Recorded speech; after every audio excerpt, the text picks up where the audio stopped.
semuanya, apa kabar? Kembali lagi bersama saya Jason Wilbert di channel ini. Hari ini kita akan membahas sesuatu yang sangat menyegarkan dan sudah menjadi bagian tak terpisahkan dari kuliner Nusantara kita, es cendol. Pernah nggak sih teman-teman kepikiran sebenarnya es cendol ini datang dari mana ya? Kenapa bentuknya unik kayak cacing hijau gitu? Dan kenapa namanya cendol?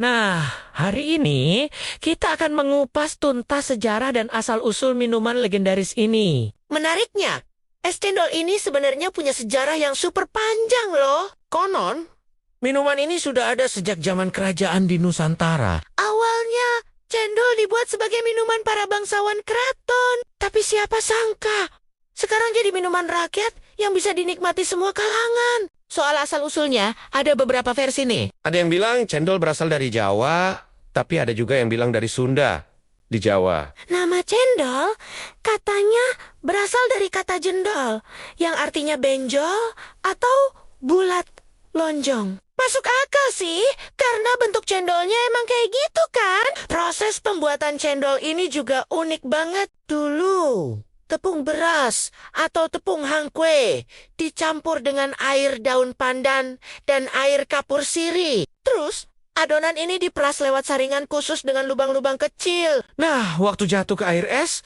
adonannya langsung mengeras, membentuk buliran memanjang yang kita kenal sebagai cendol. Yang bikin es cendol ini spesial adalah kombinasi rasanya yang kompleks. Ada manis dari gula merah, gurih dari santan, dan segarnya es.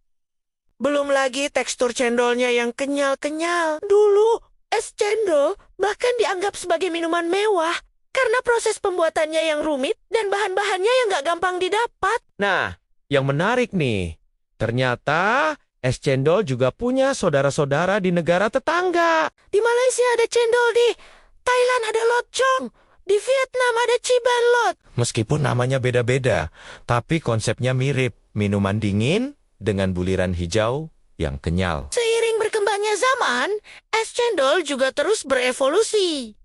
Sekarang kita bisa nemuin berbagai varian es cendol. Ada yang ditambah durian, alpukat, bahkan ada yang dikasih es krim. Tapi tetap aja nih, yang klasik dengan gula merah dan santan itu, rasanya nggak ada tandingannya. Yang bikin es cendol ini awet dan tetap eksis sampai sekarang adalah karena dia bisa dinikmati kapan aja. Panas-panas, es cendol. Habis makan pedas, es cendol. Lagi stres mikirin deadline, es cendol juga bisa jadi solusi. Bicara soal nilai gizi, es cendol ini sebenarnya punya beberapa manfaat loh. Tepung beras atau tepung hangkwe yang jadi bahan dasarnya mengandung karbohidrat, santan memberikan lemak baik. Sementara gula merah punya kandungan mineral. Daun pandan yang bikin warnanya hijau alami juga punya aroma yang bikin rileks. Tapi yang paling penting, es cendol ini udah jadi bagian dari identitas kuliner Indonesia.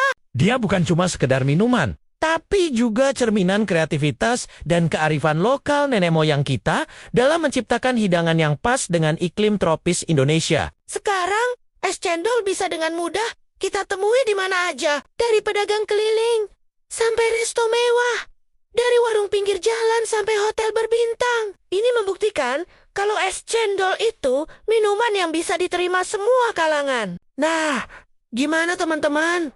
Seru kan sejarah es cendol ini? Siapa yang jadi pengen es cendol setelah nonton video ini? Jangan lupa share pengalaman kalian soal es cendol di kolom komentar ya. Favorit kalian es cendol yang kayak gimana? Sebelum mengakhiri video ini, saya mau ngasih tahu kalian satu fakta menarik.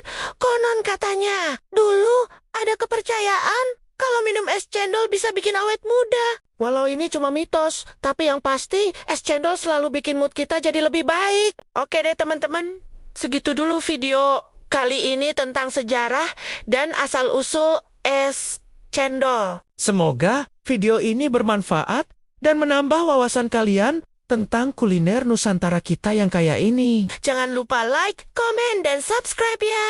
Sampai ketemu di video selanjutnya.